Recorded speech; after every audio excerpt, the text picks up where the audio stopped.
Those of us who are unsatisfied with the current state of the world are faced with the question, what can I actually do to make the world a better place? In this video, I will give you the answer. But first we have to establish the direction we want to go in. There is one common thread that links everyone who wants to change how the world currently works, and that is the disagreement with the decisions made by people in power. We can all recognize and identify that people in power make decisions that affect our lives in ways that are beyond our control, which reduces the agency that we have over our own lives. People in government, corporations, tech companies, media outlets, all of these influences eventually come down to systems that allow those in power to initiate force against those not in power. The most prevalent example of this is the government. Everything the government does is done involuntarily with the underlying threat and reality of force underpinning it. One rule for us and another for them. Stealing is illegal unless the property is being taken through taxation. Counterfeiting currency is illegal unless it's government money printing. Killing is wrong unless you're fighting in a war. Understanding this fundamentally involuntary relationship is the first step. Other entities that appear voluntary on the surface, like large companies, corporations, and media organizations, are using force through their relationship and influence over our governments. It's not difficult for us to recognize that the power to use force without consequence results in corruption, and that these systems are self-replicating, meaning regardless of who we manage to put in the position of power, the corruption cannot be eliminated. This is why political action will never solve the problems we face. But this video isn't about what we can't do. It's about what we can. So we know the government is sustained by the inconsistent application of morality. When moral standards are not applied universally, we end up with an oppressive system of rulers. Now, if you're someone who recognizes this fact, you might be surprised by the sheer number of people who have accepted the government as a legitimate and justified institution. For those who are reliant on the government's existence to meet their basic needs, this makes sense. Since they lack independence, they will defend the system that sustains them. But we even see relatively independent people just accept or defend the government's existence. Why? What is the root cause of this perspective? Well, what if I told you it's because these people were taught that this is how the world works from the day they were born? And I'm not talking about through government schools or constant propaganda, as terrible as they are. The vast majority of people have the concept that moral rules don't apply to those in power drilled into them by their own parents. This brings us to the fundamental importance of consistency. The government represents an institution of violence. We want to achieve freedom by removing that force of violence from our lives. But we have no real influence over the government. However, we have 100% influence over the decisions we make in how we decide to raise our children. And that is the largest, most ignored source of violence that continues to keep us from achieving a free society. Physical and verbal abuse of children by their parents is still widespread. We as a society allow parents to do things to their children that would be considered crimes if done to another adult. Let's dive into why this abuse is so heavily justified and the effects it has. Physical or verbal abuse is often justified as discipline for misbehavior, but we have to recognize that children start out in an uncorrupted state.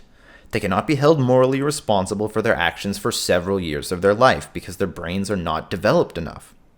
By the time they are developed enough to be held responsible for their actions, their moral principles and behavior have already been shaped by the actions and teachings of their parents. The mistake we continue to repeatedly make is attempting to cure misbehavior with abuse, which will only make the misbehavior worse as time goes on.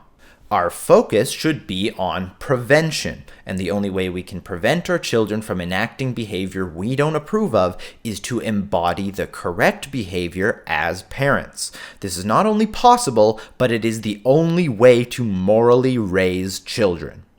But let's say we abandon all moral principles and raise our children in the tyrannical manner that so many households operate in today, where the constant threat and danger of abuse hangs in the air and corrupts every interaction. What are the results of this? Well, children are very sensitive to contradictions. They will immediately pick up on the fact that certain rules apply to them and a different set of rules apply to their parents. They will immediately internalize this contradiction in rules and develop mental strategies to avoid future abuse. Another thing to keep in mind is that to a child, rejection and neglect are actually worse than violence and physical abuse.